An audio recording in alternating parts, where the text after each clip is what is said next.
जय हिंद दोस्तों, स्वागत है आप सभी का गुरु घंटाल में। उम्मीद है आप सब अच्छे होंगे। आज हम मॉडर्न हिस्ट्री के ऊपर कुछ और मल्टीपल चॉइस क्वेश्चन करेंगे। आइए देखते हैं सबसे पहला सवाल क्या है। सबसे पहला सवाल के दोस्तों, जैसा कि आप लोगों को पता है कि अंग्रेजों ने 3 साल लगातार 1930, 1931 और 1932 में राउंड टेबल कॉन्फ्रेंस करवाया। कहां पर? लंदन में। बस आपको यह बताना है क्यों करवाया। Chart out a long term economic plan for India, address the grievances of the capitalist class of both India and Britain, discuss constitutional reforms in India, review major trade and investment policies of the British in India। तो सही उत्तर के दोस्तों, अंग्रेजों ने ये जो 3 बार गोलमेज सम्मेलन करवाया लंदन में, हिंदुस्तानियों को लंदन बुलाया, अलग अलग पार्टियों को। 1930 में गांधी जी के सॉल्ट सत्याग्रह के कारण, सिविल डिसओबीडियंस के कारण कांग्रेस ने इसको बॉयकॉट किया, मगर 1931 में गांधी जी और कांग्रेस इस पे पार्टिसिपेट किया। वाई? क्योंकि गांधी जी इरविन पैक्ट की ये शर्त थी। तो अंग्रेजों ने ये तीनों का तीनों गोलमेज सम्मेलन इसलिए करवाया ताकि कॉन्स्टिट्यूशनल रिफॉर्म्स के ऊपर डिस्कस किया जा सके। ओके, अगला सवाल के दोस्तों कि आपको ये चारों स्टेटमेंट पढ़ना है और पढ़कर बताना है कि इन चारों स्टेटमेंट इन चारों में से किस महानुभाव से रिलेटेड हैं। He was the Governor General of Bengal when the permanent settlement was introduced there in 1793। ठीक है। अब दोस्तों, अगर आपको यह पता है कि 1793 में हमारे देश के नहीं मतलब बंगाल के गवर्नर जनरल कौन थे, तो ये क्वेश्चन हो गया। ठीक है। ये defeated Tipu Sultan in third Anglo Mysore war. तीसरा एंग्लो मैसूर वॉर कब हुआ था? 1792 में। और फिर ट्रीटी ऑफ श्रीरंगपट्टनम साइन हुई थी। He introduce administrative and police reforms in colonial India. He declared the practice of slavery to be illegal. सही उत्तर है लॉर्ड कॉर्नवालिस, चार्ल्स कॉर्नवालिस, जो कि 1786 से लेकर 1793 तक हिंदुस्तान के नहीं बल्कि बंगाल के गवर्नर जनरल थे। अब दोस्तों, ये 2 स्टेटमेंट है, इसको पढ़कर बताइए कौन सा सही है। ठीक है। Gandhi ji spent a year travelling around British India on Gokhale advice. जैसा कि आप लोगों को पता है कि 9 जनवरी 1915 को गांधी जी साउथ अफ्रीका से वापस आते हैं हिंदुस्तान। 1916 फरवरी में बनारस हिंदू यूनिवर्सिटी के इनॉग्रेशन में गांधी जी का पहला पब्लिक अपीयरेंस होता है। और गांधी जी के जो पॉलिटिकल गुरु थे उनका नाम था गोपाल कृष्ण गोखले। गोपाल कृष्ण गोखले ने गांधी जी को एडवाइस किया था कि भारत की आजादी की लड़ाई को लड़ने से पहले एक बार तुम पूरे भारत का ट्रैवल कर लो, ग्राउंड की रियलिटी जान लो। और ऐसा ही गांधी जी ने किया। तो पहला स्टेटमेंट बिल्कुल करेक्ट है।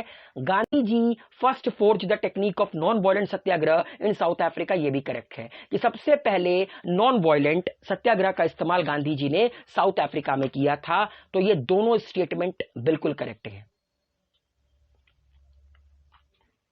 अगला सवाल के दोस्तों, मॉडर्न हिस्ट्री ऑफ इंडिया के कॉन्टेक्स्ट में आजमगढ़ प्रोक्लेमेशन इन चारों में से किससे रिलेटेड है, एसोसिएटेड है?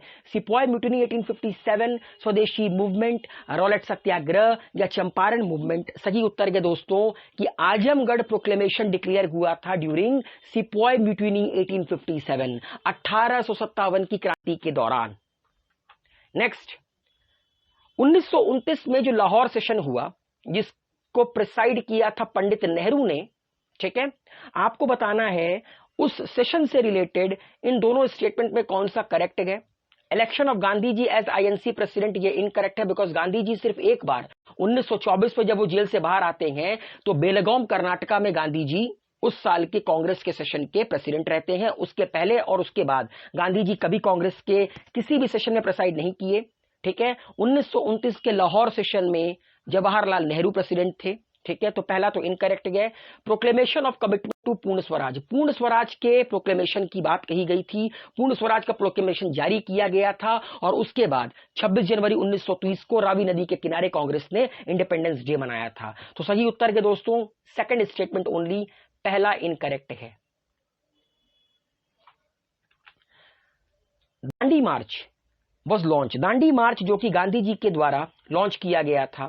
आपको पता है 12 मार्च 1930 को गांधी जी अपने घर से निकलते हैं, साबरमती आश्रम से निकलते हैं और 6 अप्रैल 1930 को दांडी पहुंचते हैं, समुद्र किनारे सॉल्ट उठाते हैं, सॉल्ट बनाते हैं और सॉल्ट लॉ को ब्रेक करते हैं।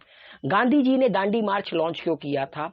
State monopoly on manufacture and sale of salt, ये करेक्ट है। अंग्रेजों की मोनोपोली थी नमक बनाने की और नमक बेचने की, ठीक है, इसके अलावा और कोई नहीं कर सकता था। और ये जो अंग्रेजों ने टैक्स लगा रखा था नमक के ऊपर, वो काफी ज्यादा हाई था, एक्स ऑर्बिडेंटली ये काफी ज्यादा था। तो ये दोनों स्टेटमेंट अपनी जगह करेक्ट है।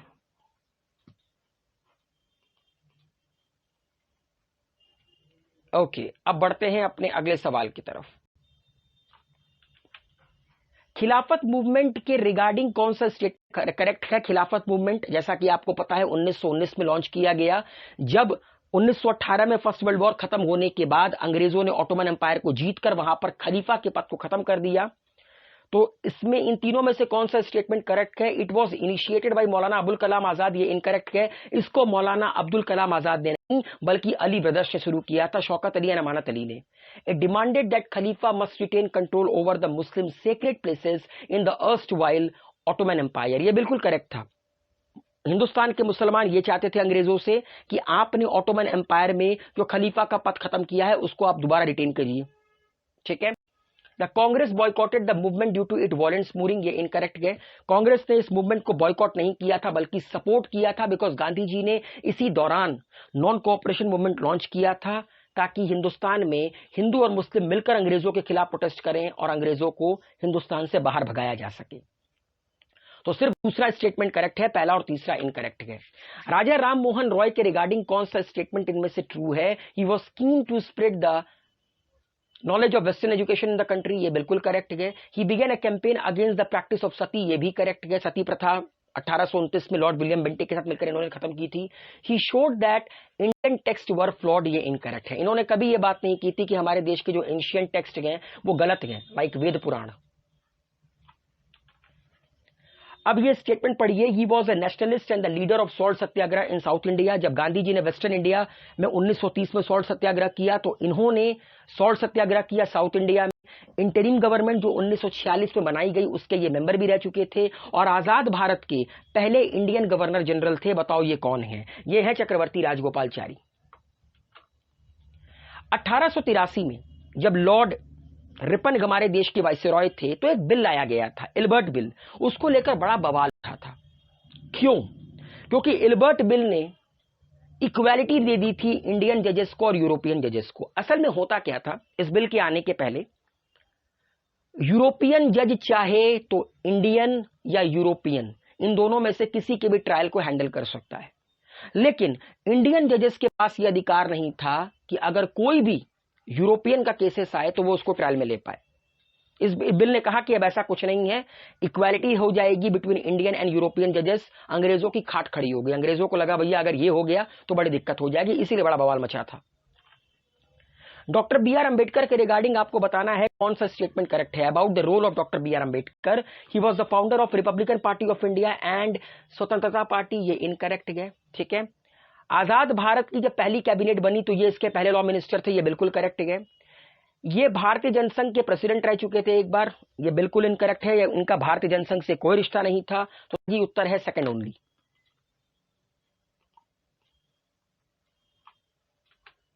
गांधी जी इरविन पैक्ट जो 1931 में साइन हुआ, जिसके अंतर्गत सिविल डिसोबीडियंस मूवमेंट खत्म हुआ, आपको बताना है कि इन चारों में से वो कौन सा कमिटमेंट है जो दोनों पार्टियों के द्वारा अग्री किया गया। Civil disobedience movement will be called off, पहला तो स्टेटमेंट बिल्कुल करेक्ट है। British would reduce land rent by half in areas of Mahalwari settlement, ये इनकरेक्ट है। Income and corporation taxes would be reduce, ये भी इनकरेक्ट है। Military expenditure on foreign lands would not be finance from Indian exchequer, ये भी incorrect है। बल्कि इनमें से कई सारे स्टेटमेंट तो नेहरू रिपोर्ट के हैं, तो इसमें सिर्फ एक स्टेटमेंट करेक्ट है, पहला, बाकी सब के सब इनकरेक्ट हैं। पहले statement civil disobedience movement will be called off, इसी मुद्दे पर दोनों पार्टियां अग्री कर गई थी, गांधी जी और इरविन दोनों। गांधी जी ने हर सत्याग्रही के लिए 7 रूल बनाए थे।